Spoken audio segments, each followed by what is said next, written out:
I was always the one who reached out first, made plans, adjusted my schedule, canceled my commitments, and rearranged my life to make room for her. For 3 years, I thought that meant I loved her more and my effort would eventually be matched. But when she told me her ex-boyfriend would be spending Christmas with her family and that I couldn't come because it would be awkward, that was when everything changed, and she wasn't ready for the decision I made next. My name is Thomas, and this is my story. I met Vanessa at a friend's birthday party. My friend, who was celebrating, rented out the back room of a bar downtown. I almost did not go that night. I had been working long hours on a project at the engineering firm where I was employed, and all I wanted to do was go home and sleep. But the celebrant had been my closest friend for many years, and missing his 30th birthday would have been unforgivable. So I put on a decent shirt, dragged myself to the bar, and walked into a room full of people I mostly did not know.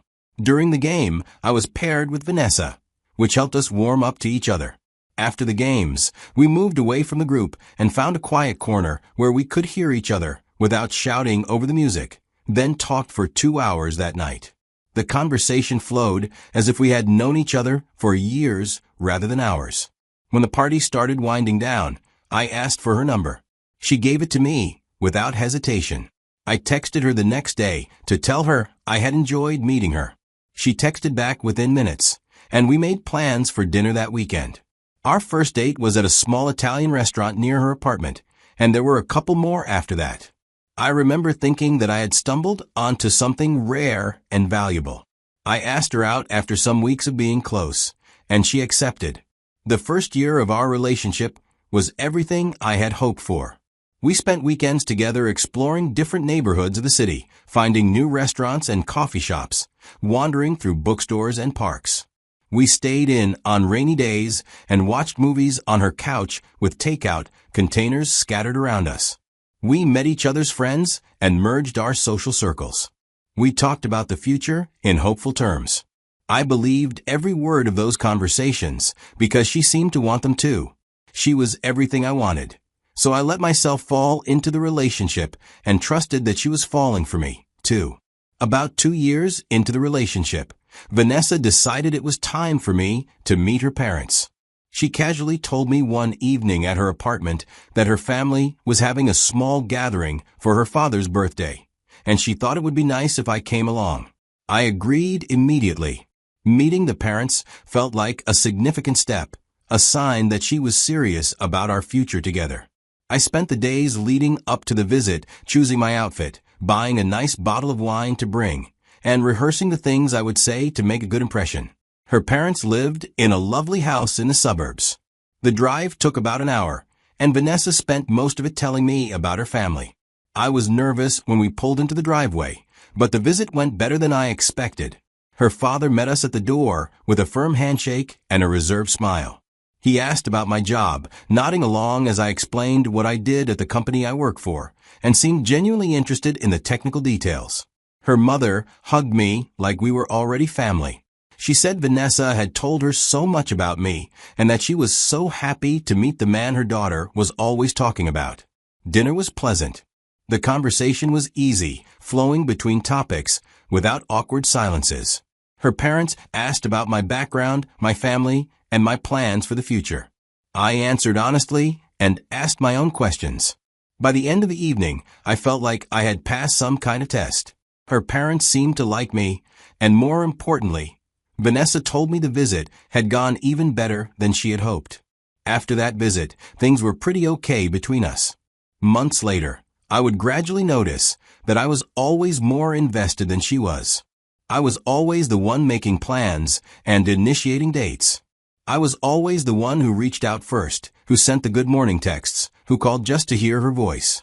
I was always the one adjusting my schedule to make time for her, rearranging meetings and canceling plans with friends when she wanted to see me. She fit me in when it was convenient. I made her a priority. I didn't know how to confront this situation at first, so I made excuses for her. I didn't think her behavior was a big deal since she met my other criteria. So I kept initiating things, even though she sometimes reaffirmed to me that she loves me. By the 3rd year of our relationship, I had made up my mind. I wanted to marry Vanessa. That might seem strange given everything I have told you about the imbalance in our relationship, but love does not work the way logic does. I believed that commitment would fix this situation. Once we were officially engaged, once we had declared our intentions to the world, she would invest more in what we were building. Marriage brings couples closer, and I didn't think our situation would be different. I told myself a lot of things that, looking back, seem painfully naive.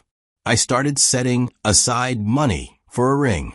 I was taking on side projects that brought in additional income. I cut back on things I did not really need, skipping the expensive coffees and the impulse purchases that usually ate into my budget. Every month, I transferred a portion of my paycheck into a separate savings account that Vanessa did not know about. I watched the balance grow slowly, feeling proud of my discipline and excited about the future I was working toward. After 5 months, I had saved enough. I went to a jewelry store on a Saturday. I spent 2 hours looking at rings, asking questions, and comparing options. I finally settled on a simple diamond on a gold band, elegant without being flashy. It was beautiful in an understated way, and it matched Vanessa's personality perfectly.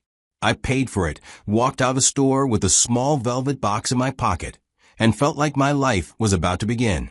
I decided to propose at Christmas. This decision came from something Vanessa had said a few weeks earlier.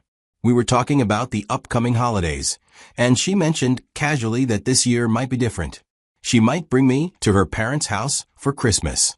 She said it offhandedly, almost like it was not a big deal, but my heart leaped when I heard the words. This was it. After 2 years of being excluded from their Christmas tradition, I was finally being invited in. It felt like a sign. She was ready to include me in her family in a deeper way. She was ready to take the next step. I imagined the proposal in vivid detail. We would drive to her parents' house on Christmas Eve.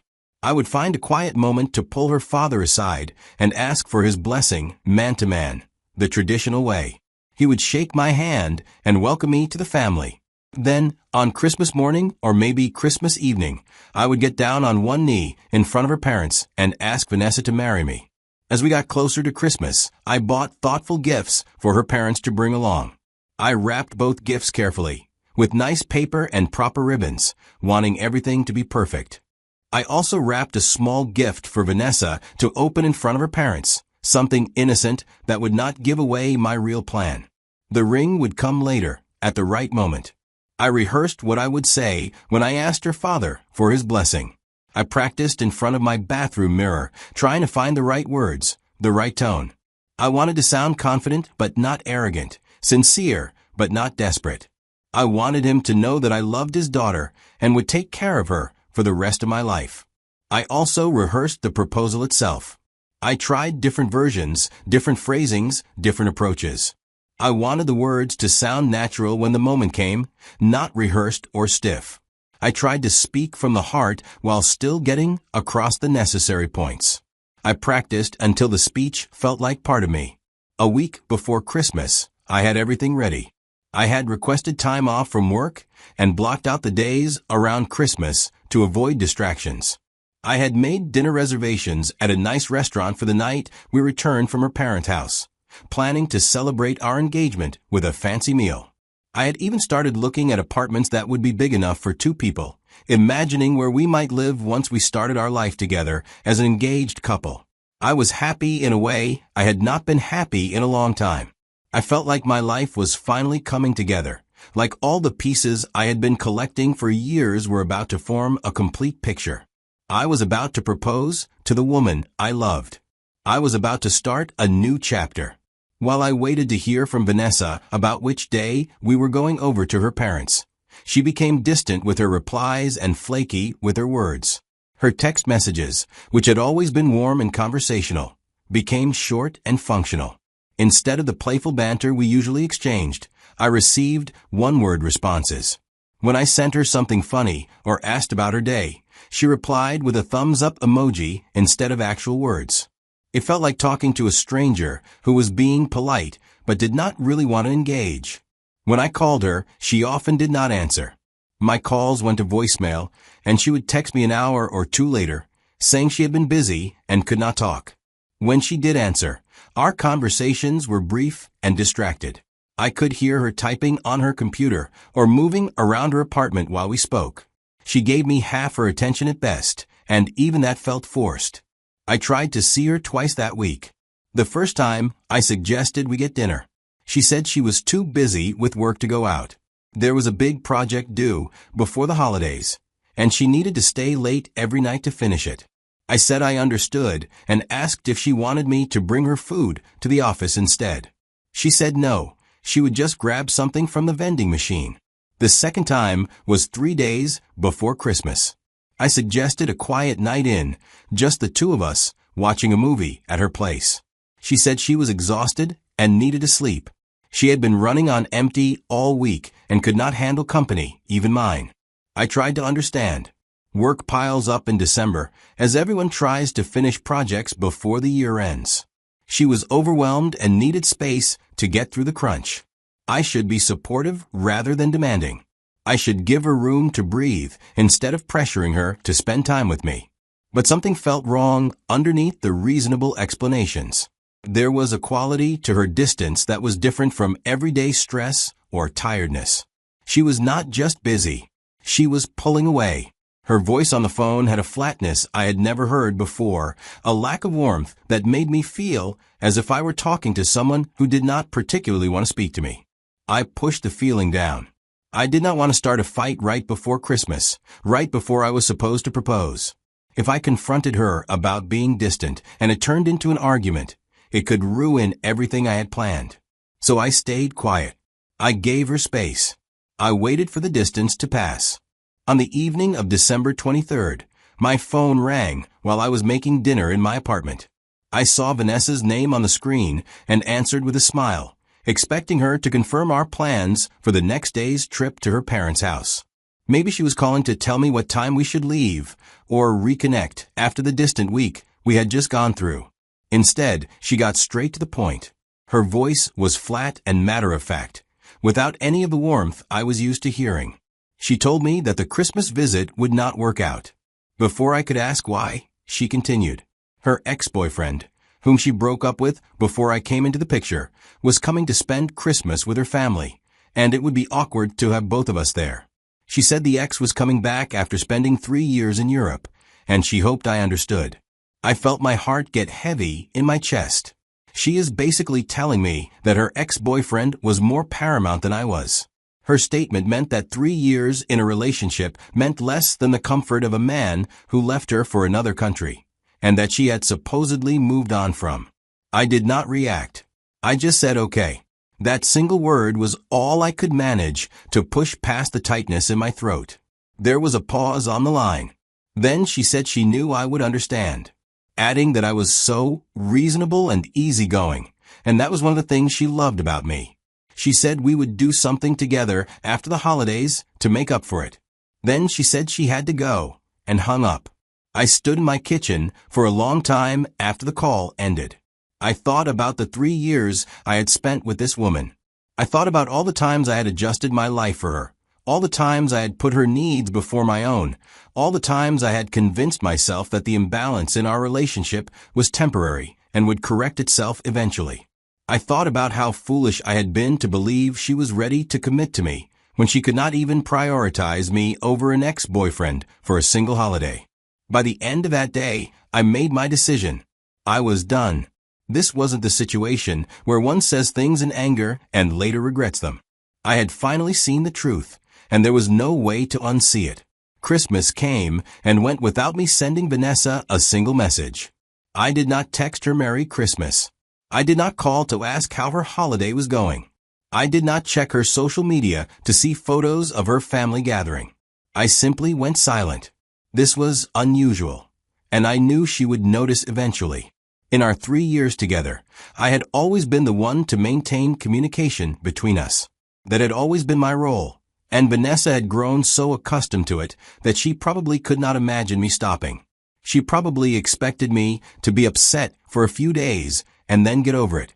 She expected me to reach out first, like I always did, and resume the normal pattern of our relationship. She expected me to swallow my hurt and pretend everything was okay, because that is what I had always done before. But this time was different. I did not reach out. Days passed without a message from me. There was a whole week of complete silence. I spent the rest of the holiday with friends, but I felt empty.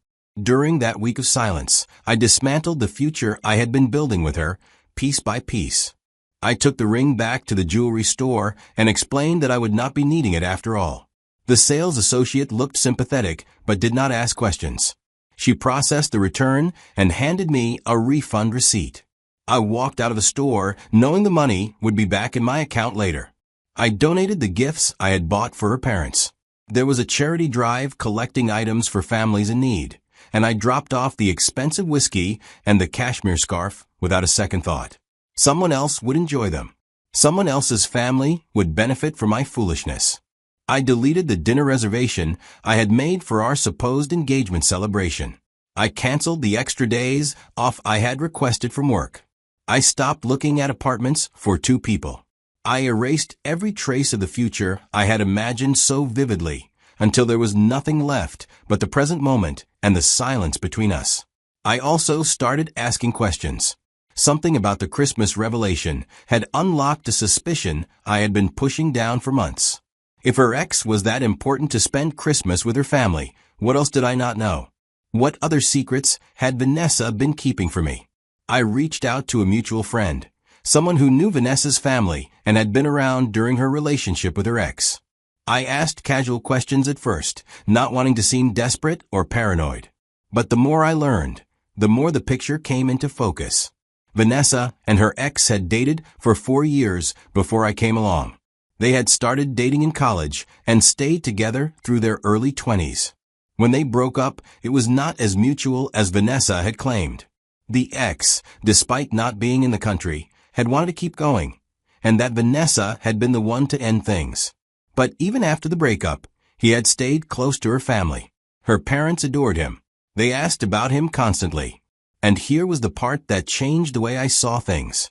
There were rumors that Vanessa and her ex had never really ended things, that they had continued being in touch with each other, off and on, even while Vanessa was dating me. I could not confirm whether she had cheated on me physically. I had no proof, no evidence, no confession. But emotionally, the picture was clear. She had never really left that relationship. She had kept me around as a backup, a stable, reliable option who would be there when her ex was unavailable. I was the safe choice. He was the one she actually wanted. 2 weeks after Christmas, my phone buzzed with a text message. I was sitting at my desk at work. When I looked at the screen, I saw Vanessa's name. I opened the message and read the words she had sent. "So are you done sulking because you didn't get your way?" I stared at that message for a while, being speechless. After 2 weeks of silence and choosing her ex-boyfriend over me for Christmas, this was what she had to say. She was not apologizing. She was not acknowledging that she had done something hurtful. She was not asking if I was okay or expressing any concern about the state of our relationship. She was attacking me. She was framing my silence as childish sulking, as though I was throwing a tantrum because I did not get what I wanted. She was turning the situation around so that I was the problem, not her. I did not respond. I put my phone back in my drawer and went back to work. I did everything but thought about the message waiting on my phone. 3 days passed. She did not reach out again during that time. I imagined she expected me to come crawling back, to send an apologetic message acknowledging that I had overreacted, to resume my role as the one who always made an effort to keep us connected. When I did not, she sent another message. This one was longer and more calculated. She said she could not believe I was being so petty about something so small. She said her ex was just a family friend at this point, that he and she were ancient history, and that I was blowing the whole thing entirely out of proportion. She said that if I really loved her, I would not be punishing her with silence over something that was clearly just a misunderstanding. She asked if I was really going to throw away 3 years of our relationship because of one Christmas. The manipulation was blatant now that I could see it clearly. She was trying to minimize what she had done, calling it something small when it was not. She was trying to make me feel guilty for having feelings about it, suggesting that real love meant accepting whatever she did without complaint. She was trying to reframe the entire situation so that I was the unreasonable one, the petty one, the one who was throwing things away over nothing. I recognized the tactic because I had fallen for it so many times before. Whenever I had expressed hurt or disappointment in the past, she had found a way to turn it around on me. She had made me feel like my feelings were the problem rather than her actions. She had trained me to apologize for being upset rather than expecting an apology from her. But not this time. This time, I saw it for what it was, and I did not fall for it. I read her message one more time. Then I blocked her number. I blocked her on every social media platform. I blocked her email address. I closed every door she might use to reach me, every avenue of communication, every possibility of further manipulation. I did it calmly, without anger or regret. I was simply protecting myself from someone who had proven she did not deserve access to my life. A few weeks after I blocked Vanessa, I learned something that confirmed I had made the right decision. Vanessa had been planning to ask me for money.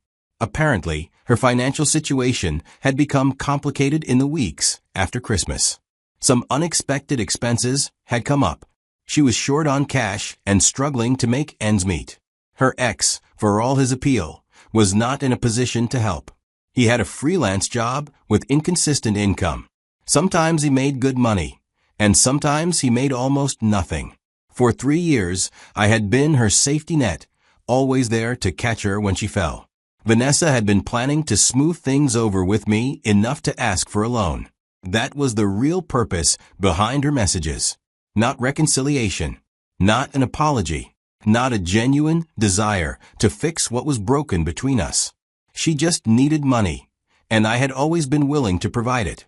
The guilt trips were designed to soften me up, by making me feel bad about my silence, and like I was being petty and unreasonable. She hoped to get me talking again.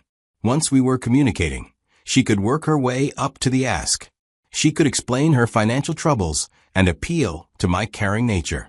She could frame the loan as a way to prove that I still loved her, a test of my commitment that I would naturally want to pass. But I had blocked her before she could make the ask.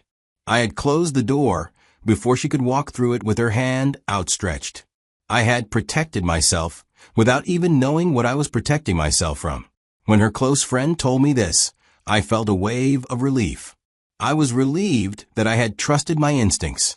I was relieved that I had not given in to the guilt, had not sent an apologetic message, and had reopened communication. I was relieved that I had walked away before she could use me one more time. I was also sad, because the confirmation meant that everything I had feared was true. She had never loved me the way I loved her. She had kept me around for what I could provide, not for who I was. Our entire relationship had been transactional in a way I had refused to see until it was over. But underneath the sadness, the relief remained. I had escaped. I had gotten out before she could drain me further. And I would never let anyone use me like that again. Looking back now, with the clarity that comes from distance and healing, I can see the relationship for what it actually was. I was never her priority. I was her safety net. I was the reliable backup who would always be there, always reach out first, always make the effort to keep things going.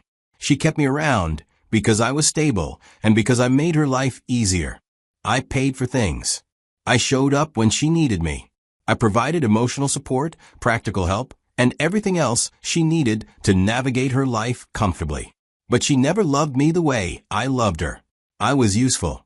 That is not the same as being valued.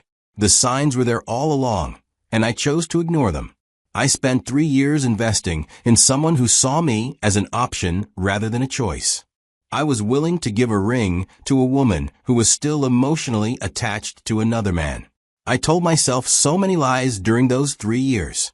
I told myself these lies because the truth was too painful to face, and admitting it would have meant acknowledging that I was wasting my time on someone who did not appreciate me. The Christmas phone call was the best thing that ever happened to me. That sounds strange to say because it was also one of the most painful moments of my life.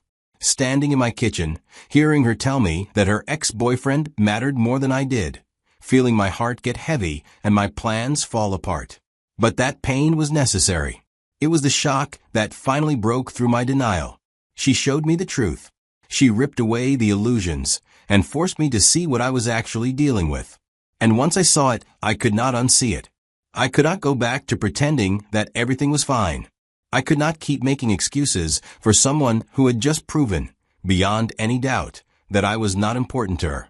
I am grateful that I did not propose. I think about it sometimes. What would have happened if she had not told me about her ex? I would have gone to her parents' house with a ring in my pocket and hope in my heart. I might have proposed. She might have said yes. We might have gotten engaged and then married. And I would have spent the rest of my life in a relationship where I gave everything and received crumbs in return. I would have been miserable without understanding why. I would have kept making excuses, kept adjusting my expectations downward, kept convincing myself that this was just how relationships worked. Instead, I got the truth. It hurt, but it set me free. While I am hurt with how things turned out, I do not hate Vanessa, and I do not wish bad things for her. I hope she finds whatever she is looking for, whether that is her ex or someone else entirely. But I also hope she learns to treat people better than she treated me. I hope she learns that you cannot build a real relationship on a foundation of taking without giving. I hope she grows. As for me, I have learned to recognize when someone is using me rather than valuing me. I have learned to pay attention to actions rather than words, to notice when someone's behavior does not match their promises. I have learned that my time, energy, and love are valuable, and that I should not give them to people who do not appreciate what they are receiving. I have also learned that walking away is not failure. For 3 years, I stayed in a relationship that was not working because I was afraid that leaving meant I had failed. I was afraid of being alone. I was afraid of admitting that I had made a mistake in choosing her. I was afraid of starting over. But walking away was not failure. Walking away was the bravest thing I have ever done. It was the moment I finally chose myself, finally decided that I deserved better, and finally stopped accepting less than I was worth. That is not failure. That is victory. If you are reading this and any of it sounds familiar, if you are in a relationship where you give everything and receive almost nothing, I want you to know something. It is okay to leave. It is okay to demand more. It is okay to recognize that you deserve someone who treats you like a priority rather than an option. Love is not supposed to be one-sided. Love is not supposed to leave you feeling empty and used. If that is what you are experiencing, it is not love. It is exploitation dressed up in nicer clothing. I hope you do not need a moment as painful as the one I experienced in finding your own freedom. But if you do, I hope you have the courage to walk away when it comes. I hope you choose yourself the way I finally learned to choose myself. That is my story. Thank you for watching.